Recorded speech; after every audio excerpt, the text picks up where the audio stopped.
So if you could just start off with telling me your first and last name and where you live. My name is Tessa Shorb. I live in Allentown, Pennsylvania now. Previously lived in Marysville. And tell me a little bit about Erick, the type of person that he was. Some of your favorite memories. Yeah, I never met anybody quite like him. He touched everyone that he was around. I mean, he just had an energy that was undeniable, undeniable. And what were some of the things that you guys like to do? Well, football, big Okay. thing. He loved the Cowboys. The biggest dorky dad joke teller ever. He just loved to make people laugh and saw the best in everyone. And was probably the best at hospitality. And I, saw a lot of comments on social media just about he worked at was it a bar restaurant? Yes, the Brickyard Yeah. Stone House up in Williamsport. We actually met up there. Oh. I worked up there, lived up there, and yeah, we locked eyes and that was it. Yeah. And how has, yourself, the family, his daughter, been holding up after everything that happened? We're all talking every day. I mean, day by day. It's such a shock and a tragedy that should have never happened. I was planning to be able to pick him up in 3 months, and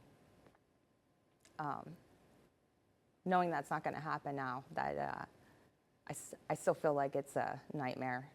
It's not real. We talked just about Erick, type of person that he was. What do you want people to remember most about him?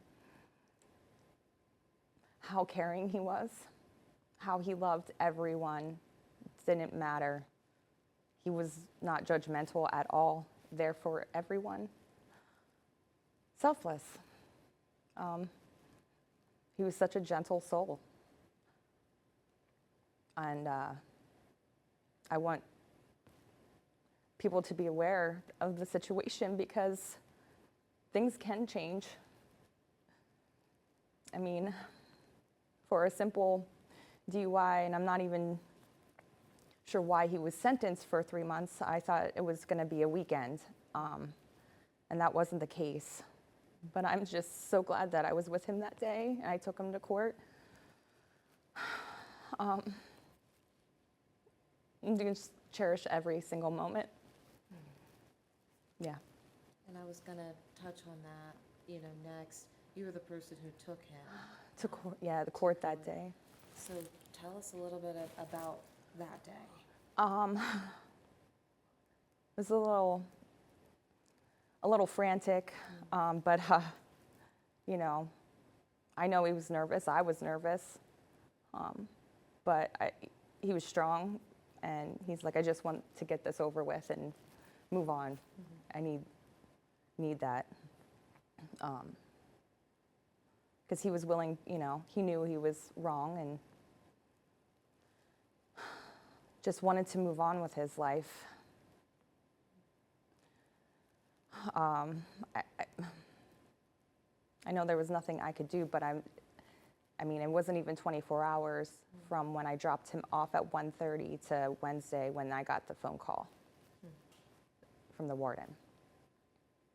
But And when you dropped him off, you were expecting 90 days there. Were you ever concerned or worried about his safety? Did you ever think that this would happen, something no, like this would? I told him that don't worry, it is one of the safest jails, the nicest jails. Like, it's going to be easy.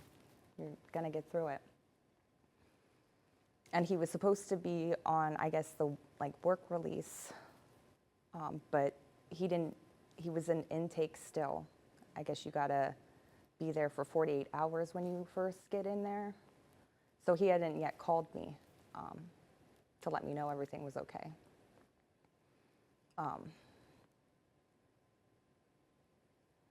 yeah.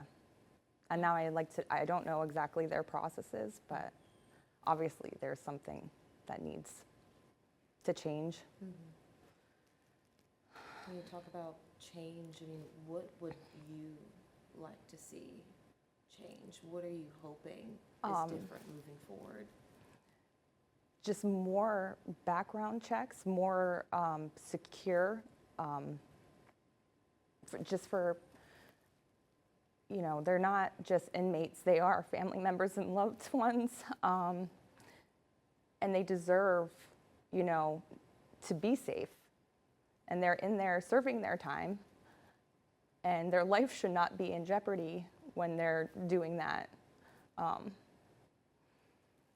mean, somebody that has a DUI is totally different than somebody that is, has other charges, or, a deep dive into somebody who, make sure you're putting the correct people together. I get space and everything else, but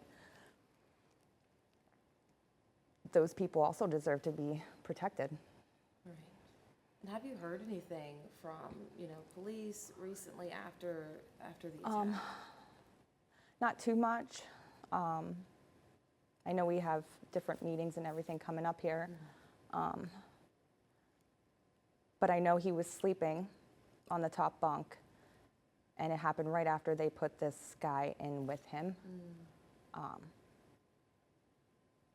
And I don't know the timing of everything because I got the call at 9. It was like 9:15 on Wednesday to come to the ICU immediately. Yeah. When you got that call, I mean, what were some of your thoughts? What were some of your emotions that you were feeling? You didn't know what how does this happen? Yeah. I said, how does this happen? And he said, that's what we're investigating, ma'am. But he did tell me that Erick was sleeping and then beaten by his cellmate. I knew he was in the ICU. I didn't know what I was going to find when I got there. I vaguely remember driving.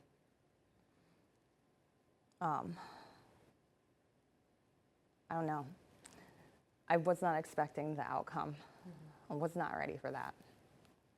And I know that he had originally had a traumatic brain injury. I mean, you were told to go to the ICU. How long did it take in between by the time you got to the ICU?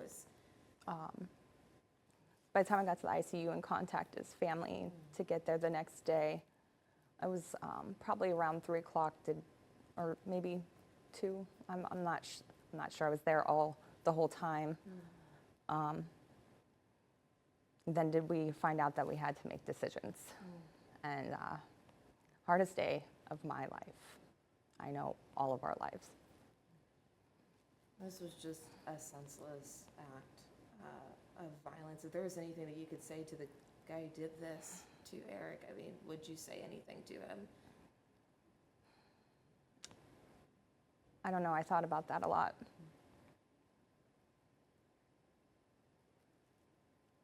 Like, what did he do? What did he do? I can't imagine. I don't know why you would beat somebody like that, no matter what was said or anything. Erick was not a violent person, and it's really hard to read what's out there, and you don't know if it's real or if this really truly happened, but I'm trying not to think about the actual act. That's hard for me. I know it's hard for all of us. And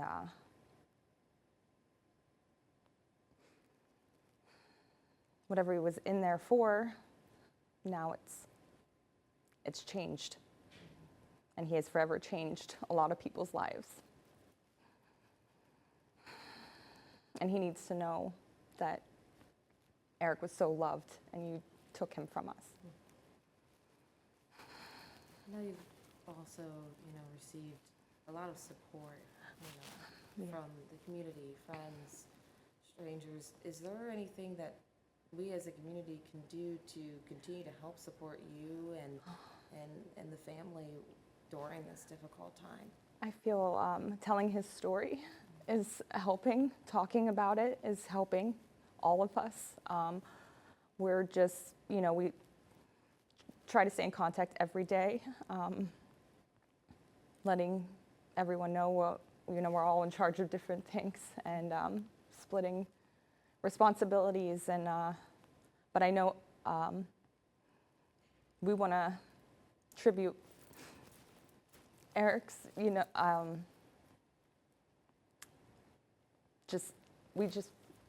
the kind of person he was.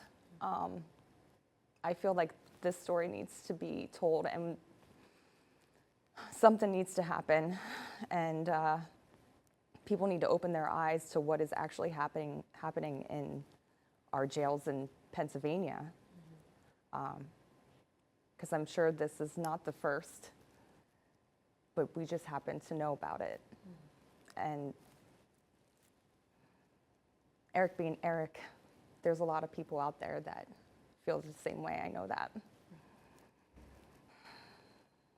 Is there anything additionally that you would like to add that you feel like would be essential once we do share this story to the community?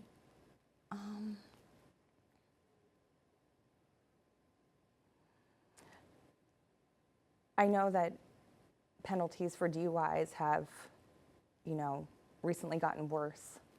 But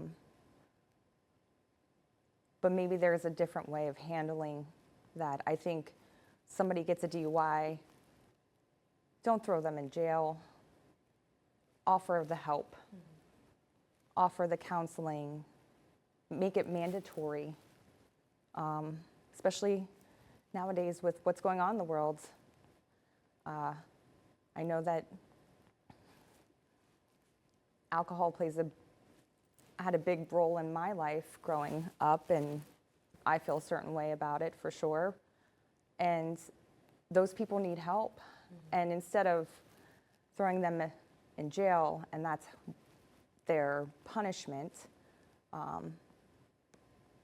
we need to help those people instead of just throwing them away. And maybe all of this could be avoided, just looking at it differently with caring, Absolutely. Is there anything else that? I want to thank you. Yeah, absolutely. Thank you for coming on. Yeah. I know I'm still a little in shock with everything, but I know he's with me all the time, and that's what's keeping me going and I want to talk about it, because I feel like that's what I can do. And I know that he was about making a difference and about local, supporting your community and charities and just bringing people up and helping the less fortunate. Thank you again. Thank you. Also for doing this, and I hope to do justice on this story and definitely get it out, because more people need to know, about him and who he was and the life that he leaves behind. And this is that first step. So again, I really appreciate you coming out here and being so willing to share his story and the story. Thank you. Yeah, absolutely. And if there's anything else that you wanted to add, you think that's about it? I do, if you have pictures and videos and stuff of you and him that you'd like to send over, that would be great. We're going to add that. Yeah, he has a Michael Jackson Halloween costume, because Michael Jackson is my ultimate favorite, and so is his. And I